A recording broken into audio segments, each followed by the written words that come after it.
Hello, Good evening, Koel. How are you? I'm fine. And you? Acha.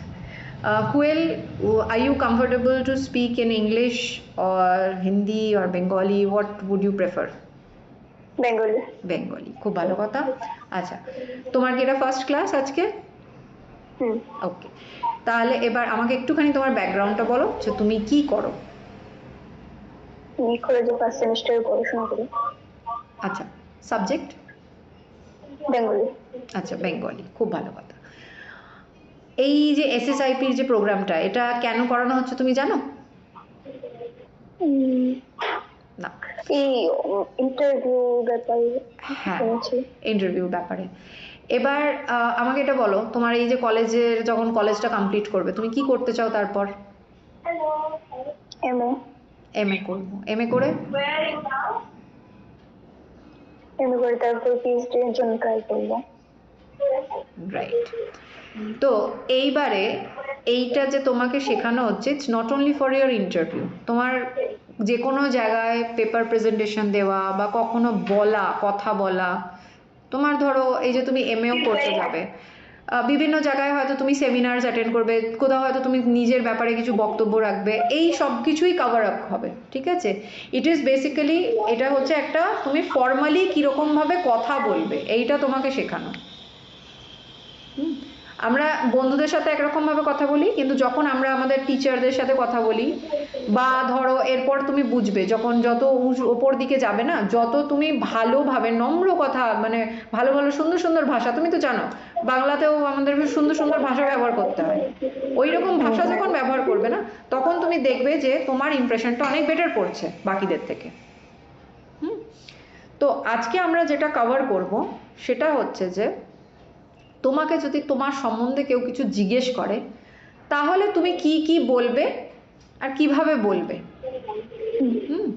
তাহলে তোমাকে যদি আমি এখন জিজ্ঞেস করি ফর্মালি, ধরো আমি তোমার ইন্টারভিউ নিচ্ছি, আমি একটা স্কুলের হেড দিদিমণি, তুমি এসছো চাকরির জন্য, আমি তোমায় জিজ্ঞেস করলাম আচ্ছা কোয়েল বলো তো নিজের সম্বন্ধে কিছু বলো, তাহলে তুমি কিরকম ভাবে বলবে? বলবো আমি কলেজে পড়াশোনা করি, এমএস করেছি, তো আমার ব্যাকগ্রাউন্ডটা থেকে বলতে লাগবে না। প্রথমে নিজের নামটা বলবে, প্রথমে তাকে নমস্কার তো জানাবেই, তারপর তুমি বলবে তোমার নামটা, পুরো নামটা, তারপর তুমি এটা বলবে যে তুমি কোথা থেকে, তোমার মানে কেন এটা বলার দরকারটা, কেন বলার দরকারটা এই কারণে যে তুমি কি অনেক দূর থেকে আসছো নাকি তুমি কাছাকাছির মধ্যে, তাহলে সেই হিসেবে অনেক সময় তারা এটাতেও মানে ডিসাইড করে, তুমি ধরো কোনো একটা ডিস্ট্রিক্টের, হ্যাঁ, আর তুমি আগরতলায় কোনো একটা স্কুলে গেছো ইন্টারভিউ দিতে, তাহলে ওরা এটা ভাবে যে তুমি এতটা দূর থেকে আসতে পারবে, পারবে কি পারবে না, এই ইমপ্রেশনটা। আর যদি তুমি আগরতলা থেকেই আগরতলার স্কুলে যাও তখন ওরা বলবে ঠিক আছে তো লোকালে চলে আসবে। হ্যাঁ, তারপর তুমি এখন কি করছো, আমি এখন ফার্স্ট সেমিস্টার দিচ্ছি বাংলায়, আমি ব্যাচেলার ডিগ্রি করছি বাংলা অনার্স নিয়ে, কলেজের নাম।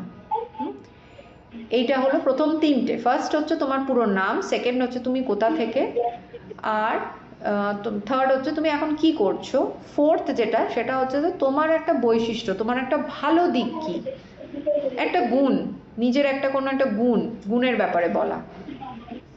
গুণের ব্যাপারে বলা মানে আমি ভালো গান গাই, ভালো রান্না করি কিন্তু নয়, গুণের ব্যাপারে বলা মানে হচ্ছে যে আমার ভীষণ ধৈর্য আছে, আমি খুব ধৈর্যশীল, এইরকম কোনো একটা গুণ। আবার এটা বলো না যে আমি ভীষণ হার্ড ওয়ার্কিং, আমি না ভীষণ কর্মঠ, আমি ভীষণ, আরে কেউ বলে আমি কুঁড়ে আজকালের দিনে, ওইটা বলা যায় না, ঠিক আছে? একটা গুণ যেটা একটু আলাদা সবার থেকে। আর 5 নম্বর পয়েন্টটা হচ্ছে যে তুমি আগামী 5 বছরে, যেটা আমি প্রথমে তোমাকে ভেঙে ভেঙে জিজ্ঞেস করছিলাম, যে আগামী 5 বছরে তুমি নিজেকে কোথায় দেখো, তুমি কি কি করতে চাও, কি অ্যাচিভ করতে চাও আগামী 5 বছরে, ঠিক আছে? এইটা এবার বোঝো যে এই যে প্রশ্নটা আমি এখন করলাম এবং এটার যে উত্তরটা তুমি তৈরি করবে, এটা কেন এই কটা পয়েন্টই জিজ্ঞেস করছি আমি, অন্য কিছু কেন করছি না, বা অন্য কিছু পয়েন্ট আমি কেন ইনক্লুড করিনি। তার কারণ হচ্ছে তুমি যখন এই ইনফরমেশনগুলো দিচ্ছ, তুমি এখানে কিন্তু নিজের বাবা মার কথা বলনি, তুমি নিজের বাড়ির কথা বলনি, তুমি নিজের ম্যারিটাল স্ট্যাটাস বলনি, আমার বিয়ে হয়ে গেছে কি এই আছে ওই আছে, কিচ্ছু বলনি। তুমি খুব প্রফেশনালি উত্তর দিয়েছো, নিজের নাম, জায়গা, কোথায় থাকো, এখন কি করছো, তোমার কি গুণ আছে, আর তুমি 5 বছর কি করতে চাও। তো এটার কারণটা হচ্ছে যে তুমি তাকে বুঝিয়ে দিচ্ছ যে আমার ব্যক্তিগত জীবনের মধ্যে নাক গলাবে না, কারণ সে তো বাইরের লোক, স্ট্রেঞ্জার, রাইট? তো সেই জন্যে আমি আমার ব্যক্তিগত কোনো ইনফরমেশন তাকে দেব না। বুঝতে পারলাম? তাহলে এবার বলো তো যে তুমি কিরকম করে নিজেকে নিজের পরিচয় দেবে, ওই 5টা পয়েন্ট মনে রেখে। নাম, জায়গা, তারপর নিজের বাবা মার নাম। না, বাবা মার নাম নয়, আমি সেটাই বললাম তোমায় যে বাবা মার নাম কখনোই বলবে না। তোমার বাবা মার সাথে তো তার কোনো লেনাদেনা নেই, তুমি যা বলবে নিজের সম্বন্ধে বলবে। তোমার নাম, তোমার জায়গা, কোথা থেকে তুমি, তারপরে অ্যাড্রেস নয়, জাস্ট আগরতলা ত্রিপুরা এইটুকু বললেই হবে। তারপর হচ্ছে তুমি এখন কি করছো, চতুর্থটা হচ্ছে তোমার কোনো একটা গুণ, আর 5 নম্বরটা হচ্ছে তোমার, তুমি আগামী দিনে কি করতে চাও। বলো। ফার্স্টে আমার নাম। না না, তোমার নাম তুমি বলো, আমার নাম কুয়েল, বলো ওরকম করে। আমার নাম কুয়েল দাস। অ্যাড্রেস তো ওই সময় আগরতলা ত্রিপুরা। হ্যাঁ, আমি আগরতলা ত্রিপুরায় থাকি। আমি আগরতলা ত্রিপুরায় থাকি। আমি এখন, তুমি তো বললে শুরুতেই, বলো। আমি এখন কলেজে পড়াশোনা করছি। কলেজে পড়াশোনা করছো কি নিয়ে সেটা বলো। আমি এখন ব্যাচেলার ডিগ্রি করছি বাংলা অনার্স নিয়ে, বলো। ব্যাচেলার ডিগ্রি করছি বাংলা অনার্স নিয়ে। তারপর আমি মানুষ হিসেবে তোমার একটা গুণ বলো। ধৈর্যশীল। আমি মানুষ হিসেবে খুবই ধৈর্যশীল, এবং আগামী 5 বছরে আমার বাংলা নিয়ে পিএইচডি করার ইচ্ছে আছে, তাই বললে কি প্রথম দিকে? হ্যাঁ, আমি আমার আগামী 5 বছরে আমার বাংলা নিয়ে পিএইচডি করার ইচ্ছে আছে। আমার আগামী বছর মানে আগামী বাংলা নিয়ে পিএইচডি করার ইচ্ছা আছে। এই হয়ে গেল 5টা পয়েন্ট। প্রথম থেকে 5টা পয়েন্ট এইভাবে বলবে, ঠিক আছে? আচ্ছা, এইবার একটা জিনিস বলে রাখি, সেটা হচ্ছে যে যখন নিজের পরিচয় কাউকে দেবে তখন কোনো নিজের সম্বন্ধে কোনো খারাপ কথা বলবে না। খারাপ কথা ইন দ্য সেন্স, তুমি ধরো বললে আমি না ভীষণ ইমোশনাল, আমি একটুতেই আমার ভীষণ কান্না পেয়ে যায়, এইসব কথা বলবে না। নাহলে আমি ধৈর্যশীল কিন্তু অনেক সময় আমি রেগে গেলে আমি ভীষণ কেঁদে ফেলি, এইসব একদম বলবে না। শুধু ভালো দিকটা বলবে, কোনো খারাপ কিচ্ছু বলবে না। এবার ওরা যেরকম এটা জিজ্ঞেস করে যে তোমার, ওরা যেরকম তোমার এটা জিজ্ঞেস করে যে তোমার বৈশিষ্ট্য, ধরো তোমার এই যে স্ট্রেংথ যেটাকে আমরা বলি, তোমার বৈশিষ্ট্য না, এটাকে স্ট্রেংথকে বাংলায় কি বলে বলো তো? ভালো দিক। ভালো দিক বাংলায় তো ভালো দিক তো বলে না। ভালো দিক বলো না, একটা ভালো বাংলা বলো একটু, তুমি বাংলার ছাত্রী, বলো। ভালো দিকই তো বলে। কিছু ভালো বলে। আমি 25 বছর হয়ে গেছে বাংলা পড়া ছেড়ে দিয়েছি,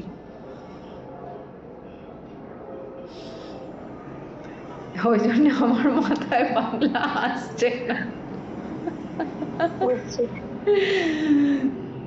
তো স্ট্রেংথ আমি দেখব, গুগল ছাড়া আমার উপায় নেই। উইকনেসটা আমার মনে পড়ছে দুর্বলতা, কিন্তু স্ট্রেংথটাকে বাংলাতে কি বলা যায় আমি জানি না। স্ট্রেংথ মানে অন্য কিছু জিজ্ঞেস করে, যে তোমার নিজের সক্ষমতা বলতে পারো একদিক থেকে, তুমি কোন জিনিসটা করতে সব থেকে বেশি সক্ষম, মানে কোন দিক থেকে তুমি সব থেকে বেশি সক্ষম।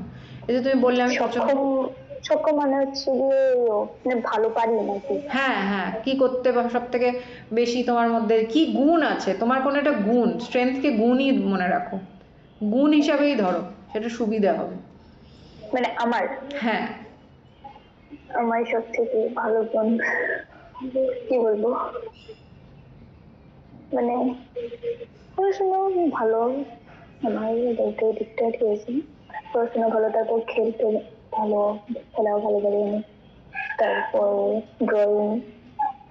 এগুলো সব তোমার হবি, গুণ ও নয়। এটা তো হবে। হ্যাঁ, এটা ঠিক। ওই জন্য আমি বলছি স্ট্রেংথটা আমি তোমাকে এ করতে পারছি না। স্ট্রেংথ মানে হচ্ছে তোমার একটা বৈশিষ্ট্য অ্যাকচুয়ালি, যেটা তোমার একটা ভালো দিক, তোমার মানে কি বলবো, যেরকম আমি বললাম না যে আমি খুব ধৈর্যশীল। ধৈর্যশীল যারা হয় বা একাগ্র, তুমি বলতে পারো যে আমি প্রচণ্ড একাগ্র, যার জন্য আমি যে কোনো জিনিস খুব তাড়াতাড়ি শিখে ফেলতে পারি, এই রকম ধরনের কিছু। কোনো একটা ক্যারেক্টার তোমার, কোনো একটা জিনিস যেটা তোমার একটা বৈচিত্র্য। আমি যে কোনো একটা জিনিস যদি মন দিয়ে দেখি বা আমার সামনে যদি কেউ করে, এটা আমার মাথার মধ্যে সেট হয়। হ্যাঁ, ওইটাই বললাম যে আমার ফোকাসটা ভালো, আমি হুম হুম প্রচণ্ড একাগ্র। তো এই একাগ্রর হুম জন্য আমি যে কোনো জিনিস খুব তাড়াতাড়ি শিখে ফেলতে পারি। হুম তো এইটা হচ্ছে তোমার স্ট্রেংথ। এবার এই যে প্রশ্নটা করে, এটা কেন করে বলো তো, কেন জানতে চায় তোমার ভালো দিক, স্ট্রং পয়েন্ট কি, এটা জানার কারণটা কি? I don't know. ওরা দেখতে চায় যে তোমার কনফিডেন্সটা কি, তোমার কতটা কনফিডেন্স আছে। তুমি এই যে বললে, সেটা কি তুমি খুব কনফিডেন্টলি বললে না আমতা করে কিন্তু কিন্তু করে বলছো, মানে তুমি নিজেই জানো না তুমি কি বলছো? ঠিক আছে, তো কনফিডেন্সটা দেখার জন্যে ওরা এই জিনিসটা বলে থাকে। হুম, তো এখানে তুমি যদি ভালো দেখাও যে আমি প্রচণ্ড একাগ্র এবং আমি আহ, যে কোনো জিনিস খুব তাড়াতাড়ি রপ্ত করতে পারি, এটা হলো। এবার এই যে তুমি বললে কথাটা, আমি প্রচণ্ড তাড়াতাড়ি রপ্ত করতে পারি, এবার ধরো তুমি কোথাও চাকরির জন্য যদি যাও, সে ভাববে উফ, তাহলে তো আমি হাতে একেবারে মোয়া পেয়ে গেছি, এই আমি যা শেখাবো তাই করে দেবে। আমি একটা কিছু কালকে আমি বলবো যে আমি তোমাকে একটা নাচ শিখিয়ে দিচ্ছি, তুমি আমার অন্য ছাত্রীদের শিখিয়ে দাও, ও তাই করে দেবে। এটা সবসময়ই সব জায়গায় সবাই চায় এরকম লোককে। তার কারণটা হচ্ছে আমাদের জীবনে আমরা যে সাবজেক্টটা শিখে গেছি, আজ ধরো তুমি বাংলার কথা বলছো, তো তুমি বাংলা পড়াতে পারো, কিন্তু যখন তুমি কোনো কোথাও চাকরিস্থলে যাবে, তুমি যদি স্রেফ পড়াও, তাহলে তুমি চাকরিতে উন্নতি করতে পারবে না। তোমাকে প্রতিনিয়ত নিজেকে আপডেট করতে থাকতে হবে, কিছু নতুন শিখতে থাকতে হবে। আর এটা যদি তুমি প্রথমেই তাদের বলো যে আমার একটা নতুন কিছু শেখার প্রচণ্ড আগ্রহ, আমি একাগ্র এবং আমি শিখতে ইচ্ছুক, এটা সবসময় তোমার জন্য একটা প্লাস পয়েন্ট হিসেবে কাজ করবে। অন্য বাকিদের তুলনায় তোমাকে সবসময় ওপরের দিকে রাখা হবে যে হ্যাঁ, এর মধ্যে এই জিনিসটা আছে। বোঝা গেল? আচ্ছা, এইবার দুর্বলতা। বলো, দুর্বলতা কি আছে তোমার? আছে কোনো দুর্বলতা? নেই?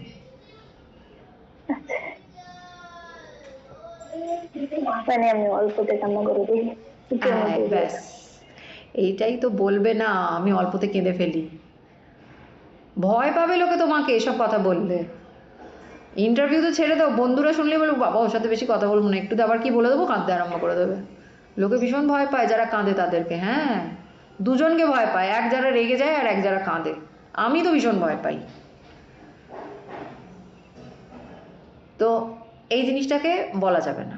এইটা একটা প্রশ্ন যেখানে তোমার অনেস্ট রিপ্লাইটা দরকার নেই। তার কারণ হচ্ছে যে তুমি কাউকে নিজের দুর্বলতা যদি এইভাবে তুলে ধরো, তাহলে সে তোমার ব্যাপারে অনেক কিছু জাজ করবে।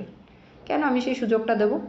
আমি এমনভাবে নিজের একটা দুর্বলতা বলবো যেটা অ্যাকচুয়ালি কিন্তু সব মানে আমার একটা গুণ হিসেবেই দেখাবে। যেরকম তুমি এই যে বললে যে আমি যে কোনো জিনিস খুব শীঘ্রই শিখে ফেলি, এটা আমার একটা আছে যে আমি যে কোনো জিনিসের ওপর যদি একাগ্রভাবে আমি যদি মন দিই, তাহলে আমি খুব তাড়াতাড়ি শিখে ফেলতে পারি। এখান থেকে তুমি বলতে পারো যে আমার একটা দুর্বলতা আছে, আমি এক জিনিস রেগুলার প্যাটার্নে করতে পারি না, আমার নতুন কিছু শিখতে লাগে, আমার এইটা মনে হয়, আর নতুন কিছু না শিখতে পারলে আমার বোর লাগে। এবার ওরা বলবে যে তাহলে এটাকে তুমি দুর্বলতা কেন বলছো? দুর্বলতা এই কারণে বলছি কারণ আমি কোনো একঘেয়েমি কাজ করতে পারি না। জীবনে সব রকম কাজ করার অভিজ্ঞতা থাকা উচিত, কিন্তু আমি একঘেয়েমির মধ্যে থাকতে পারি না, এটাকে আমার দুর্বলতা বলে মনে হয়। আমি ওটাই বললাম যেটা তুমি বললে। সত্যি তো, তোমাকে যদি রোজ আমি এক সিলেবাস পড়াতে বলি, যেরকম ধরো আমি 7:30 থেকে ক্লাস নিচ্ছি, আর এই 3 নম্বর ক্লাসেও আমি একই জিনিস বলছি যেটা আমি 1 নম্বর ক্লাসে বলেছিলাম, মানে 1.5 ঘন্টা ধরে আমি একই কথা রিপিট করছি আলাদা আলাদা স্টুডেন্টকে, তো এটা খুব বোরিং হয়ে যায়। তো সেইটাই তুমি বলতে পারো যে আমি যখন নতুন কিছু শিখতে না পারি তখন আমার সেখানে অস্থির লাগে, আমি সবসময় নতুন কিছু শিখতে চাই, এইটা আমার মনে হয় যে একটু দুর্বলতা। যখন আমি নতুন কিছু শিখতে না পারি আমার একটা অস্থিরতা হয়, সেটাকে আমার নিজের দমন করা দরকার। তাহলে কি বলবে দুর্বলতা? দুর্বলতা, আমি নতুন কিছু শিখতে চাই, এক জিনিস আমার সবসময় করতে ভালো লাগে না। একঘেয়েমিতে আমার অস্থির লাগে। আমি নতুন কিছু সবসময় শিখতে চাই, আমি নতুন কিছু করতে চাই। তো এই যে তুমি বলছো এটার বেনিফিটটা কি?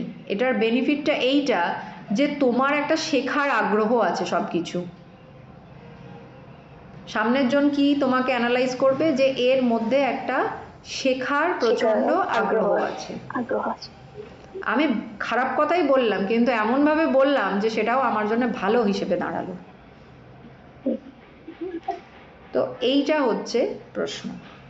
এইবার আজকে আমি আর একটুখানি তোমাকে করব, সেটা হচ্ছে যে ধরো যেহেতু তুমি বললে যে বাংলা নিয়ে পড়ছো, পিএইচডি করবে, তো পিএইচডি করার পর নিশ্চয়ই তুমি প্রফেসরই করবে তো, আর তো এগোনোর রাস্তা নেই, তারপরে তো টিচিংয়ে যেতেই হবে ঘুরে ফিরে, রাইট? তাহলে তুমি আমায় বলো যে একটা টিচারের সবথেকে মানে গুণ কি, মানে কি থাকলে একটা ভালো টিচার হওয়া যায়?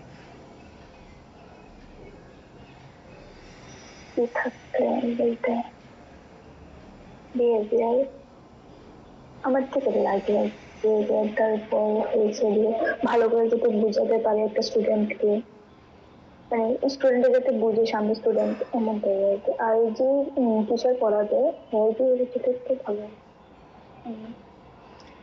দেখো, টিচার হচ্ছে আমাদের জীবনের প্রথম পাবলিক স্পিকার, এটা জানো তো? তো আমরা যখন মানে আমি যখন স্কুলে ছিলাম তখন 2 ধরনের টিচার আসতো। একজন যে সে ক্লাসে করে রিডিং পড়তো, যার ক্লাস আমরা শুনতাম না। আর একজন টিচার আমার মনে আছে, দুটো কারণে, কারণ তারও নাম রুনা ছিল। সে কোনোদিনও বই খুলতো না এবং বসতো না, সে সারাক্ষণ, তার আওয়াজ খুব জোর ছিল, কেমিস্ট্রি পড়াতো, আর সে বোর্ডে সমানে লিখে যেত, আর খুব সুন্দর, মানে তার ক্লাসে বজ্জাত থেকে বজ্জাত ছেলেও শুনতো। সে যে বকচে মারছে তা নয়, কিন্তু তার যে বলার যে কায়দা, কমিউনিকেশন স্কিল, ইয়েস, কথা বলার যে কায়দা, যেভাবে সে বোঝাচ্ছে, যেভাবে সে দেখাচ্ছে বোর্ডে ঘুরে ঘুরে, যেভাবে আমাদেরকে প্রশ্ন করছে, আমাদের থেকে উত্তর নিচ্ছে, বোঝাচ্ছে, সেইগুলোই ম্যাটার করতো। So that brings us to effective communication. Communication কীরকমভাবে, আমাদের কথাটা কিভাবে বলা উচিত। প্রথমত একটা জিনিস মনে রাখবে, সেই ইন্টারভিউই হোক বা যে কোনো জায়গাতেই হোক, কথা যখন বলবে তখন খুব দৃঢ়ভাবে বলতে লাগে। আমতা আমতা করে বললে কিন্তু তোমার কথা না কেউ বুঝবে না কেউ শুনবে। তো সেই জন্যে কথা একদম স্পষ্ট এবং দৃঢ়ভাবে, যেটা বলছি, যদি আমি জানি না, কোনো অসুবিধা নেই, না জানলে পরে তোমাকে কেউ পানিশমেন্ট দেবে না। আমি জানি না, দ্যাটস ফাইন, বাট কথার মধ্যে দৃঢ়তা থাকাটা খুব দরকার, যেটা টিচিং প্রফেশনে খুব লাগে। এবং তুমি যখন ইন্টারভিউ দিতে বসো, তোমার ধরো স্কুলের হেড মিস্ট্রেস হোক বা কলেজের হেড অফ দ্য ডিপার্টমেন্টই হোক, যাই হোক, তাদের সামনে যখন বসবে না, তারা তোমার ওই কনফিডেন্সটা তোমার আওয়াজ থেকে বিচার করে নেবে। কারণ তুমি যদি কনফিডেন্টলি, তোমার গলার আওয়াজে যদি সেই কনফিডেন্স না থাকে, তাহলে তোমার কথা বাচ্চারা শুনবে না, রাইট? সো এখান থেকে আমরা কি শিখলাম? এখান থেকে আমরা এইটা শিখলাম যে আমার আওয়াজ, ভয়েস টোন ম্যাটার করে, ভয়েস টোনালিটি ম্যাটার করে। এবং আর একটা কি ম্যাটার করে, সেটা হচ্ছে যে আমি কিভাবে কতটা স্পষ্ট কথা বলছি।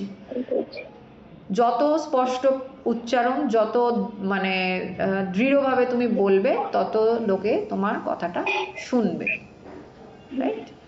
আচ্ছা, এইবার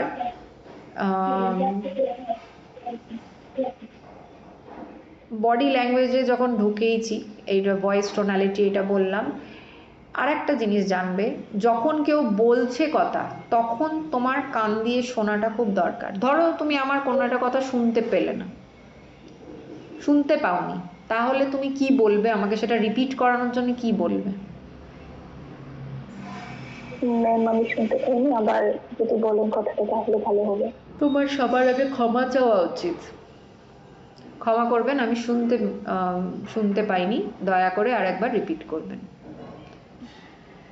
এটা বাংলায় শুনতে একটু অদ্ভুত লাগবে, কিন্তু ইংলিশে এটাকেই সফট স্কিল বলে, and it is very important. যদি তোমার জন্য কাউকে রিপিট করতে হয় বা কিছু করতে হয়, সবসময় বলবে দয়া করে যদি আরেকবার রিপিট করেন ভালো হয়। আর তুমি যেহেতু মিস আউট করেছো, সেহেতু তুমি নিজে ক্ষমা চাইবে যে ক্ষমা করবেন, আমি না ঠিক শুনতে পাইনি। এবার ধরো তুমি শুনতে পেয়েছো, so this is called active listening. Active listening কথাটার মানে হচ্ছে মন দিয়ে শোনা।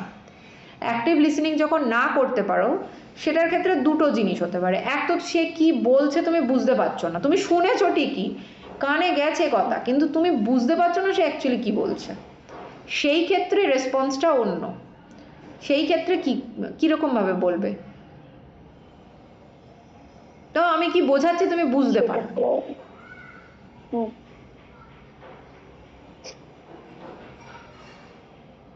বুঝতে পারিনি ম্যাম, দয়া করে যদি আবার বলেন বুঝতে পারিনি ঠিক করে। এইটা বলা যায়, বা ধরো তুমি কিছু কিছু কথা তো শুনেছো, তাতে তুমি এটা বলতে পারো, আচ্ছা ধরো আমি বলছি যে আমার নাম রুনা, তুমি বুঝলে না যে আমি কি, তুমি কিভাবে জিজ্ঞেস করবে ওটা কনফার্ম করার জন্য? আপনি কি বললেন আপনার নাম রুনা? আমরা বলি না বাংলা এরকম করে, আমরা আরেকবার করে জিজ্ঞেস করি না, এইটাকে ইংলিশে বলে প্যারাফ্রেজিং। এটা একটা way of confirming the details, যাতে আমার কোথাও ভুল না হয়ে যায়। আমি যে প্রশ্নটা ঠিক শুনেছি এবং তার যে আমি সঠিক উত্তর দিচ্ছি, সেইটার জন্য আমি কোনো ভুল করছি না, সেটার জন্য আরেকবার করে ডিটেলসটা কনফার্ম করা। আচ্ছা, এইটা গেল প্যারাফ্রেজিং।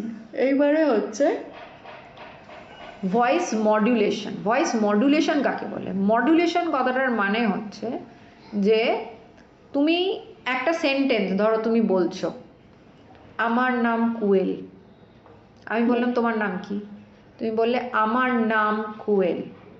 এই যে দেখো, আমার পরে নাম কথাটা এসে তুমি একটু থেমে যাচ্ছ, আমার নাম কুয়েল। তার মানে আমি বুঝছি যে নাম কথাটা সব থেকে বেশি ইম্পর্টেন্ট এই পুরো সেন্টেন্সে। তো এটাই হচ্ছে ভয়েস মডুলেশন। আমরা কি করি, কিছু কিছু শব্দ যেগুলোকে আমরা কিওয়ার্ড বলি, যেগুলো খুব প্রয়োজনীয়, সেইগুলোকে আমরা হাইলাইট করার জন্য যখন ওই জায়গাগুলোয় আসি তখন স্লো হয়ে যাই। সফট নয়, স্লো, আস্তে হয়ে যাই এবং জোরে বলি। এটাকে বলে স্ট্রেস দেওয়া। এটাই হচ্ছে গিয়ে ভয়েস মডুলেশন। এগুলো তুমি আবার এইখানে স্লট ভাগ করা থাকবে, হয়তো তোমাকে এই ভয়েস মডুলেশন আর এই জিনিসগুলো অন্য টিচাররাও পড়াবে। এটা তোমার মডিউল 1-এর মধ্যে পড়ছে, আমি এটা জাস্ট ওপর দিয়ে বলে যাচ্ছি। এইটা গেল বডি ল্যাঙ্গুয়েজে। এবার আর একটা জিনিস বডি ল্যাঙ্গুয়েজের ক্ষেত্রে বলে দিই, সেটা হচ্ছে যে যখন কোথাও বসবে টেবিলে চেয়ারে কারোর সামনে, কখনো কোনোই এইভাবে টেবিলে রাখবে না, সোজা বসবে, হাত এইভাবে শুধু, কোনোই একদম নয়। এরপর সেকেন্ড জিনিস যেটা করবে সেটা হচ্ছে সোজা হয়ে তো বসবেই, তোমার ধরো সামনে 3 জন আছে, 3 জন প্রশ্ন করছে, তুমি চেষ্টা করবে সোজা তাকাতে এবং 3 জনের দিকেই তাকাতে। আই কন্ট্যাক্ট কিন্তু ভীষণ জরুরি। অনেকে কি করে না, ভয় পেয়ে এদিক ওদিক তাকায়, এদিক ওদিক ওপরে আমারই কিছু স্টুডেন্ট আছে ওপরেতে, আমি কিছু প্রশ্ন করলে ওপরে তাকায়, আমি বুঝি না ওপর থেকে কে দেবে আনসারটা। তো ওপর দিকে তো তাকাবেই না, আর সবার দিকে তাকিয়ে রিপ্লাই করবে। এই আই কন্ট্যাক্ট ভীষণ ইম্পর্ট্যান্ট। এর পরবর্তীতে যখন তুমি টিচিং প্রফেশনে যাবে, তোমার সামনে ছেলেমেয়েরা থাকবে, তখনও তোমার এই জিনিসটা খুব দরকার পড়বে। আর কখনো কারোর চোখে চোখ রাখবে না, ওই যে বলে না চোখ লড়ানো, ওইটা করতে যাবে না কিন্তু এরকমভাবে, তাহলে ভয় পেয়ে যাবে। জাস্ট তাকাবে, চোখ সরাবে, তাকাবে, চোখ সরাবে সব দিকে। অ্যান্ড যদি তাতেও ভয় লাগে তাহলে অ্যাটলিস্ট সোজা দেখে উত্তর দাও, বাট চোখের কন্ট্যাক্টটা রাখা ভীষণ দরকার। এতে লোকে তোমাকে বিশ্বাস করে যে তুমি যেটা বলছো ঠিক বলছো। তুমি যদি চোখ এদিক ওদিক নাচাও তাহলে লোকে ভাবে তুমি মিথ্যা বলছো। Eye contact. এবার বসে থাকলে আমার হ্যান্ড দেখো ফ্রি আছে, আমি না এরম করেছি না এরম করছি। এই যে ক্রস করে নেওয়া বা এই যে এইটা করা, এইটার মানে হচ্ছে সামনের জন যেটা বলছে আমি সেটা বিশ্বাস করি না, আমি শুনতে চাই না। এটা হচ্ছে রুডনেস, এটা কখনো করবে না। যখনই তুমি ধরো তোমার এখন কলেজে প্রফেসর কিছু বলছে, তুমি হঠাৎ করে শুনতে শুনতে তুমি টেবিলের উপর জাস্ট এরকম করে নিলে, এই যে তুমি এটা করলে, এটাতে তোমার হচ্ছে কি যে তুমি বোর করছো ভাই আমায়, আমার ভাল লাগছে না। অনেকের আবার একটা জিনিস থাকে, শুনতে শুনতে এরম ঘাটটা কাত হয়ে যায়, এটাও কিন্তু যে দূর বাবা কি বলছে আমি বিশ্বাস করি না। তো নিজে যে বিশ্বাস করো সেইটা এক্সপ্রেস করতে গেলে কিন্তু তোমার এই আই কন্ট্যাক্ট, তারপর এই হ্যান্ড জেস্চার, এগুলো সব দরকার হয়। বোঝা গেছে? আচ্ছা, এবার তোমার কাজ কি থাকবে? লাস্ট 2 মিনিটে আমি তোমায় বলি তোমার কাজ কি থাকবে। ইন্টারভিউ এটিকেটস তোমার কাভার হয়নি, তুমি পরে যদি রশ্মিতা ম্যাম বা অন্য টিচার ধরে, তুমি যেটুকু আজকে হলো তোমাকে 3টে প্রশ্ন শেখানো হয়েছে। সেলফ ইন্ট্রোডাকশন, তোমার স্ট্রেংথ আর উইকনেস, আর একটুখানি বডি ল্যাঙ্গুয়েজ টাচ করেছি। তো তুমি এটাই বলবে যে আমার ফার্স্ট ক্লাসে সেলফ ইন্ট্রোডাকশন, স্ট্রেংথ আর উইকনেস হয়েছে। এই 3টে প্রশ্ন আমাকে মেনলি শেখানো হয়েছে, সামান্য বডি ল্যাঙ্গুয়েজ। তোমার কাজ হচ্ছে এই যে 3টে প্রশ্ন আমরা ক্লাসে ডিসকাস করলাম, এই 3টে প্রশ্ন বাড়িতে ভালো করে শিখে রাখবে। তুমি তো বাংলাতেই বলছো, কোনো অসুবিধা তো নেই। তো সেই জন্য তুমি এটা প্রিপেয়ার করে রাখবে যাতে জিজ্ঞেস করলে একদম স্মার্টলি ভালো করে বলতে পারো। কারণ এই পুরো কোর্সটা শেষে কিন্তু তোমার একটা টেস্ট হবে, সেখানে তোমাকে এগুলো বলতে হবে। তো জাস্ট এইটা রেডি করে রাখা তোমার নিজের ইয়ে মনে করে, টাস্ক মনে করে। ঠিক আছে? ওকে, সো কুয়েল, এর সাথে আমাদের ক্লাসটা শেষ। Thank you so much for joining in. Good night. Thank you, good night.